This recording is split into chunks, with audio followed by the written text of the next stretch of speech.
One of the things I've really enjoyed working with some of my executive on Mhm. is how do you build the right team out? And it's really valuing that diversity piece. Hiring someone who might have a different skill set and not feel entirely comfortable is potentially the right thing to do. Welcome to the Find Your Influence podcast. This episode, proudly sponsored by the Guinea Group of Companies, an organisation that helps leaders upgrade their mindset, upskill their leadership, and uplift their teams. If you would like the opportunity to sponsor an episode of our podcast, please reach out to the team at the Guinea Group, theguineagroup.com.au, the team at theguineagroup.com.au. Can't wait to hear from you. And if you would like to be a podcast guest, click on the information sheet that is available on the podcast page. Topic of the podcast, find your influence. Great topic, best ever. And that's really about how we be a positive influence on other humans. The term influence is described as the effect on the character or the behavior of something or something. And I think as leaders, we have a positive impact or a positive influence on other humans. And I love your LinkedIn profile. Having worked in the private, public, and government sectors, I've developed strong business development and influencing skills. Woo! So we're in the right place. I got the right person. That's right. And believe that through innovation and collaborative partnerships, we can build a fairer world. I love that. My passion is leading people, building high-performing culture, leveraging their strengths and skills to deliver strategic objectives. I love it. So, Corinne, maybe a little bit about yourself first and what the word influence might mean to you. Pretty please. So I grew up in Melbourne, the child of two migrants. Both really probably installed a passion for education and learning as well as the environment. And I think that's, and that sense, I call it the fairness gene. Um, and I think that's been a thread throughout my life is really how do we leave the world a better place than when we have come?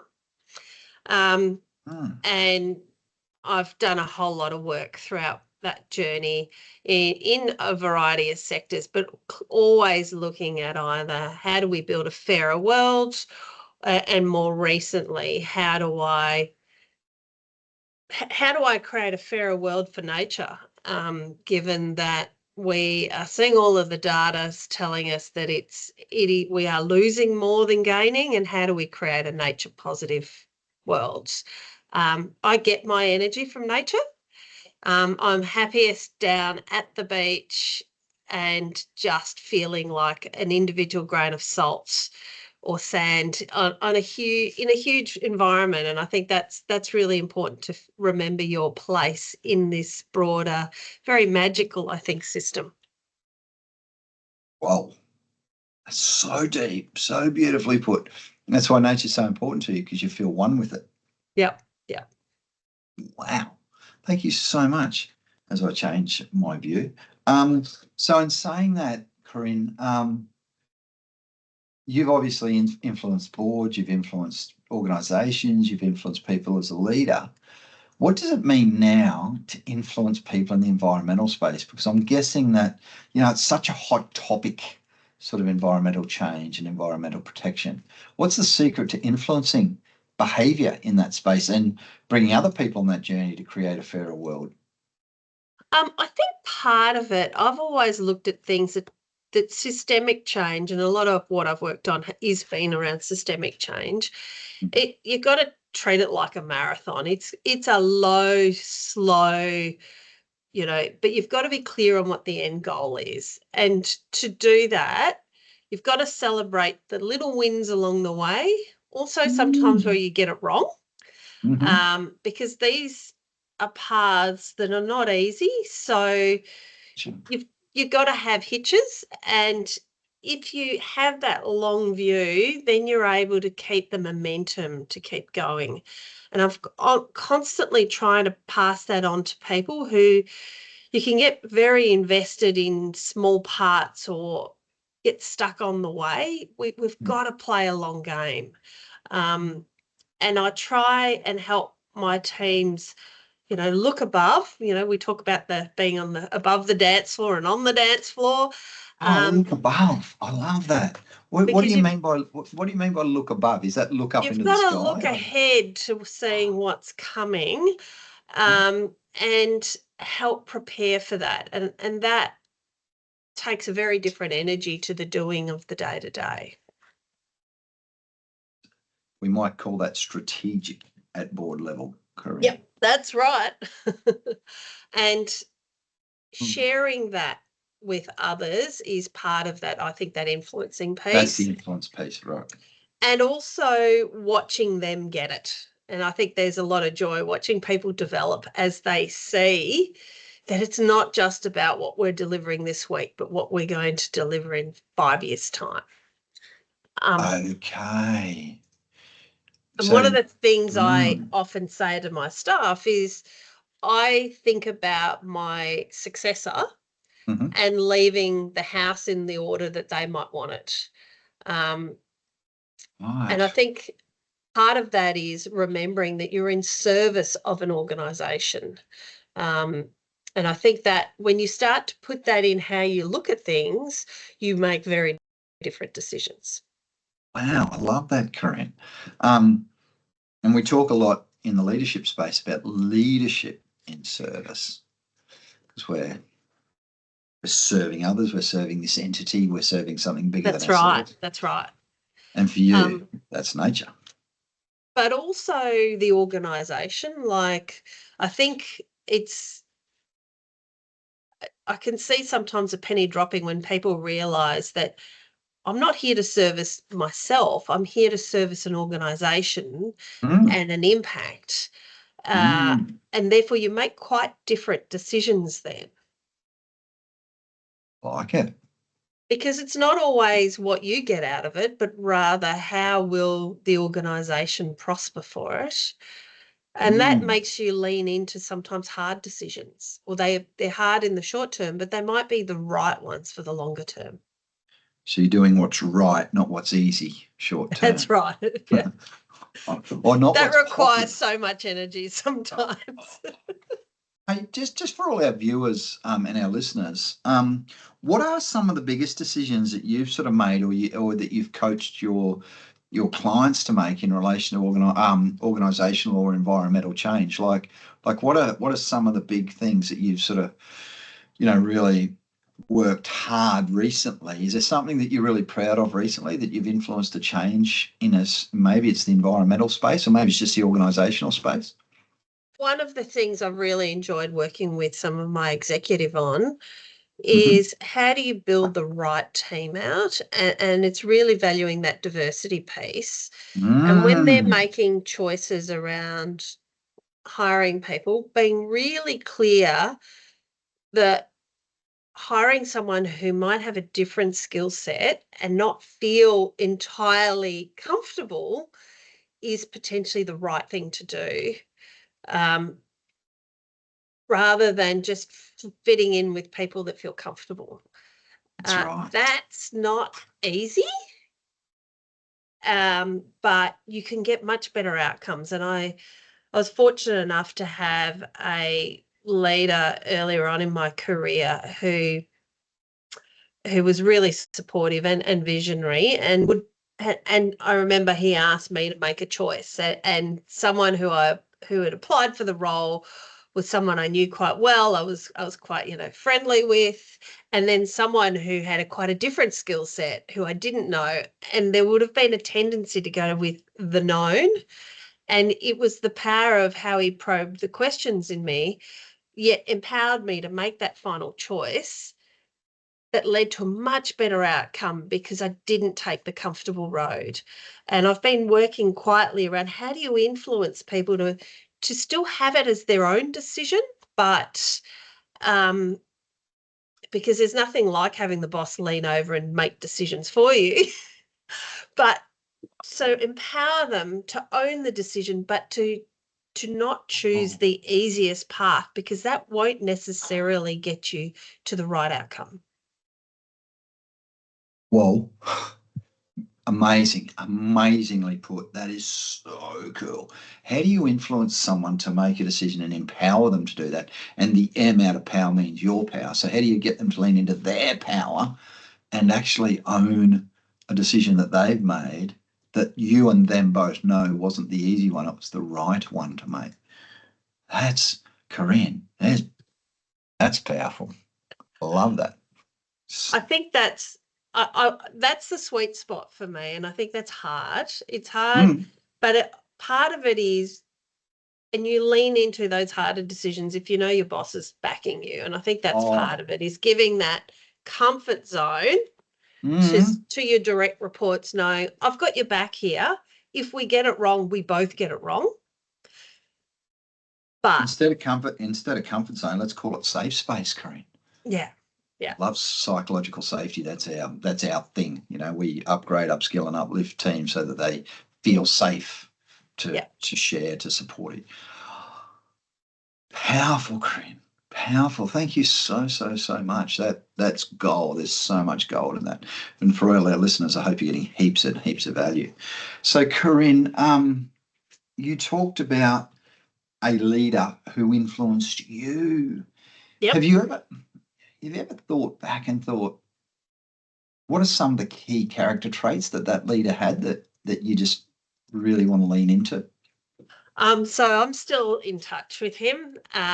We're now friends. But I think it was his ability to reflect. He wouldn't shoot from the hip. Oh, which is good. But also that piece around backing his people. He really backed his people, and I saw the power of that. But the ability to step back and reflect and to look ahead. And even now, I'll ring him for advice, to just say, hey, what would you do here? And I think that's the other piece, is being aware that you've got to ask people for advice.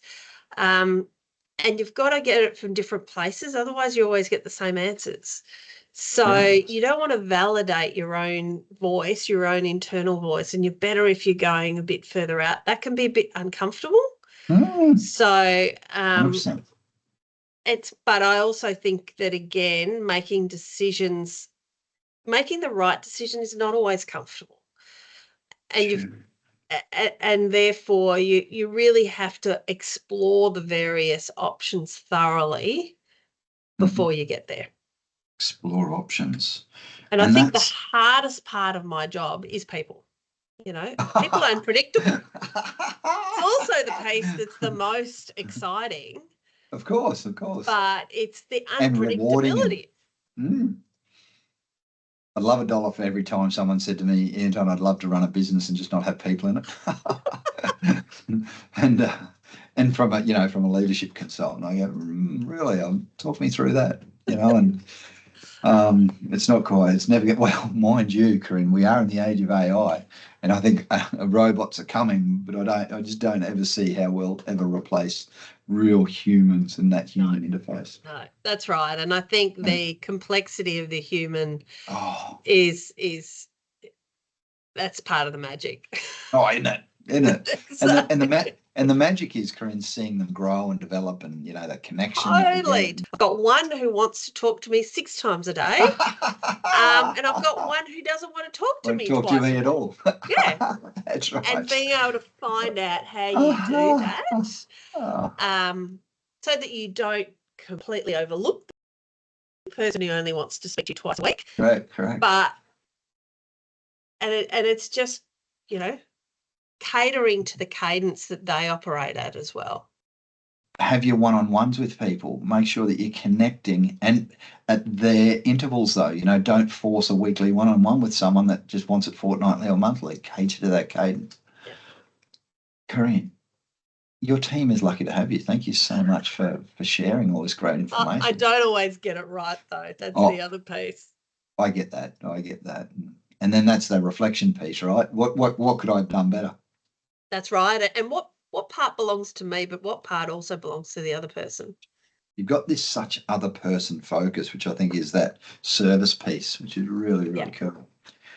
Loving it. You've talked about why your influence is so important to you because you really want to. You've got big purpose to influence environmental change. That's right. Yeah. And I need everyone swimming in the same line. Swimming, great analogy, especially at the beach. Swimming, just not too far out. That's Just in right. case there's some things out there because it's their home, not ours. Remember, so we just be careful. I'm a triathlete, so the swimming analogy is really relevant to Totally. me. You So, get it. Yeah. and I really got it the day that one of the commentators said, "You all look like seals out there in your wetsuits." I said, "Oh, thanks for sharing." All full of confidence now, and I'm the slowest swimmer too, so that was Yep. quite a concern because everyone was way ahead of me. But It's anyway, always the first ones that go first. oh, is it? Oh, good. All right. Whew. Phew, I thought it might have been the backpackers, the back of the packers, but that's cool. Thanks, Corinne. I feel better already. Um, so Corinne, one of the big things that I always ask leaders like yourself is, you're coaching leaders. You're not actually like, yeah, I get your leaders are team members. You talk about coaching execs, and I think coaching execs, which I do as well, it's a challenge because they're strong personalities, they're strong leaders, they've got their own view on leadership. How do you influence really successful, like coaching like a state of origin team, for example, or a high performing team already, or a premiership winning team, or like whatever another analogy is for a high performing team. Is there a different skill set to influencing senior humans as opposed to maybe the more traditional roles at what we might call frontline? Yes, and I think part of it is that you're less in the detail. You make, I think, an underlying assumption Mhm. that they are competent humans. Right. You assume that um, they're competent. Yeah, assume competence. Of course. because there's that, particularly when you're dealing with executives, you have to assume that they've got there because they're capable, and that you can't. So you can't Mm, micromanage, and I think everyone really mm, dislikes a micromanager. mm, So, and also that they will have come from different places. So they will mhm, have had very different leadership journeys on whether they've had structured learning or unstructured, really good mm, leaders, really poor leaders. So mm, I think you do. So I look at it in terms of a coach. I ask them how they go through decisions. mm, Sometimes we'll do that together, depending on their style. Um, I also listen to their feedback the other way, and I ask them, how would you like to plan these? We have fortnightlies. I hand it to them and say, this is your time, not mine. mhm. Um, so it's it's a bit more arm's length than when you're dealing with, a front line where you're actually saying, okay, so what have you done on Monday? And Right. did you close out all of those entries and That's all right. of that, very kind of logistical. So it's less, I expect they can manage their diaries. I expect they know the basics. I expect they've done some leadership. Where it becomes apparent that there are gaps and, they don't meet the expectation I potentially had, that's when I might backtrack and work with them slightly differently, or pull them in a bit more so that I have greater visibility on how they're actually spending their time or working with their teams. To try to understand where you can add value, where you can be Yeah. of service, and where Yeah. you can Yeah. elevate the performance. Yeah. But I think that it's, and sometimes that works really well. Sometimes people resent Mm. the additional questions. But generally, if people are resenting the questions, there's a discussion around performance often. There's something to hide, yeah. There's not an openness to grow, a That's willingness right. to accept some support from their leader. I love it. I got to tell you, I got called into a CEO's office one day, and we were talking about a coaching relationship with a person in the room. And the CEO was really clear. He said, "Now this person is meeting expectations, Anton." I went, "Okay." He said, "I want them exceeding. I want this person." He said, "I've told this person that I would like them to be exceeding expectations. That's why you're here. You're going to coach." Da, da, da, da. I went, "Wow." And that's a really, really interesting thought process. And I've always remembered that. This person was, okay, let's get them to high performing and let's provide that coaching that they need to become high performers. I like it. Not cool. And sometimes, yeah, people have got to be, but all the time, people have got to be willing to be coached, right, Corinne? That's a right. really, really That's tough right. part of the process. I Yeah, love yeah. it. And not everyone's, yeah, and I think you have to be confident in your skin to accept that coaching offer. If you're not comfortable, that can feel like someone's overreaching. It feels like something's being done to you. Yeah. Yeah. Yeah. I think the other piece I'm really clear, and I state this up front, is that we have an adult to adult relationship, and that's not a parent-child one. So true. I don't like it when companies say that they have a family culture. I think it's an inclusive culture, but it is not family. Anyway, right. Family's And very I'm different to work. really clear about that. And that I came into the current culture I came into had a bit of that family feel to it. But I had a really long chat with the executive. The families, we love our families, but they're also not very logical. They're also very dysfunctional. And there's weird power plays across it. And I don't want to replicate that at work. We want the best of the family, but not the worst of the family environment, which means making it more professional. That's right. Right. And it doesn't mean that, I embrace flexibility and I'm the first to say I've got to take my son swimming, knock off early, but it is still an expectation Love it. that the job's got to get done and that we're a professional outfit and that it's not a family show. Nice. Beautifully put. And I love how clear you are on that. Why, you know what I mean? Like what some people say, well, we're not going to have a family culture. And they go, well, why not? This is why. Yeah. It just leads to really, well, it also leads to the most senior leader being the parent, and that's not helpful. Agreed. And we're much more powerful when we all step up in our own pace. And that's where, as an executive, I'm like, yeah, I might make the final decision, but we are a team where we thrash through those decisions. And I will try and not override people because I think we get to a better place when it cascades through the culture. Which is why that support's important. You talked about before, you've got to have people's back. We live and die by decisions we're in this. That's right. Really, we've made the decision. And when people don't buy into the collective decision, that's where I'll have a conversation and say, hey, we signed up together we would make this. Because it's part of that protective place that I think leaders need. Because it's hard, that you cast a long shadow. You're not always liked. You can't always tell people the full truth as to why decisions are made. There's various HR or other things that are happening that others are not privy to. Correct. So you have to create something so that people are able to continue to do their work.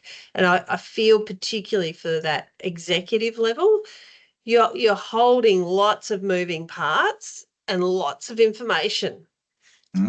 Agreed. And what I say to people that don't agree with the decision, challenge privately, support publicly. Totally.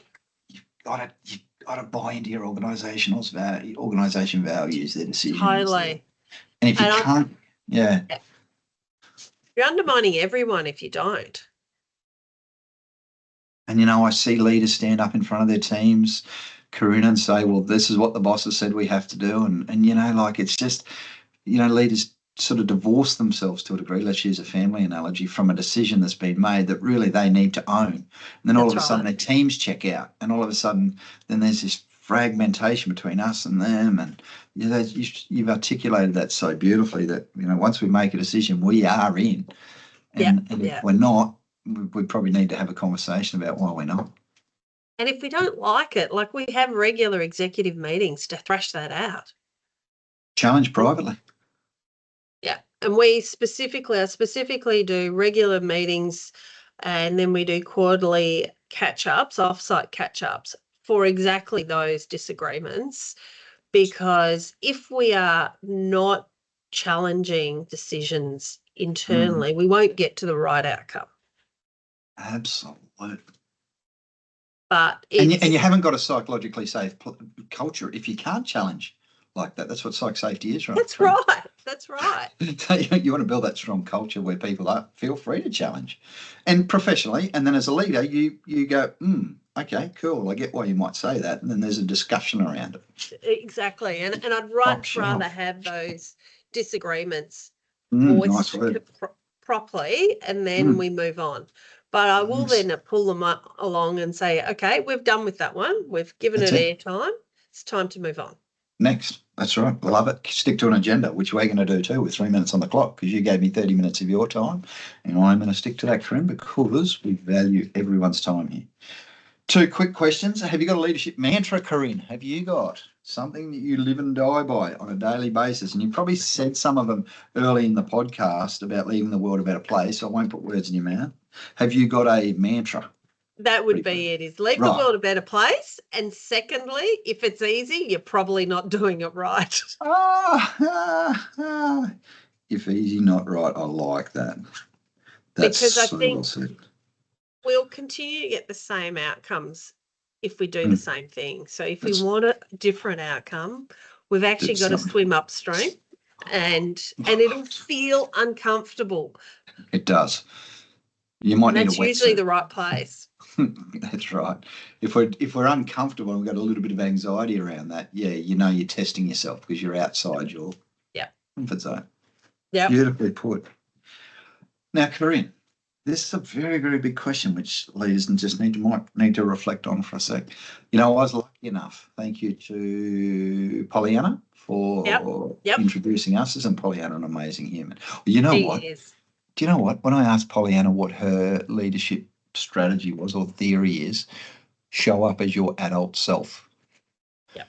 And that so aligns with what you've said today. Yeah. Show up as your adult self, not the child, not the parent, just as a grown human. So who's mature. Pollyanna worked with me in a team where we had some children. Oh, right.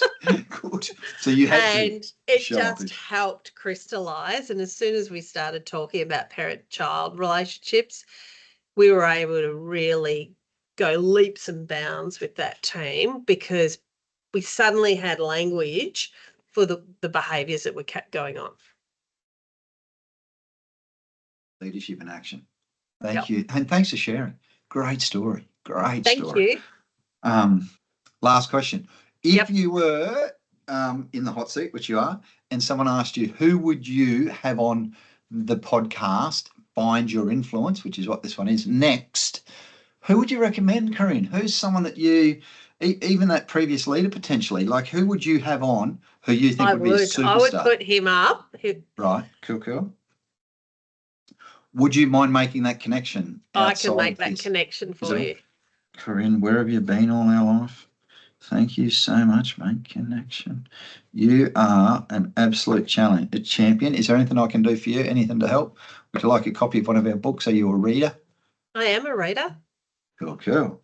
I will ask our amazing business manager, Debbie, to reach out, get your contact address, and we will get a book in the mail to you to say thank you so much for your contribution today to our little podcast and to our life. Thank you very much. Thanks, Corinne. And I'll have a good one. Thank you. I'll let you know when it's up. Yeah, keep swimming, keep triathloning, swim, ride, run. Thanks for listening. We just had an amazing guest on to another amazing podcast of Find Your Influence. My name's Anton Guinea, and for 20 years, I have been sitting, working with, training, coaching and consulting leaders at all levels of organizations. I've coached Gen Z leaders right through to baby boomer leaders. I've done 1,500 one-on-one leadership coaching sessions. My mission on this planet is to help leaders create high-performing and psychologically safe teams. If you want to upgrade your leadership, upskill your teams, or upskill your leadership, please reach out. You can get me at anton@theguineagroup.com.au. Please tune into our next episode. The podcast chats are amazing. The value and the information that you get will help you be more influential and help you be a better leader.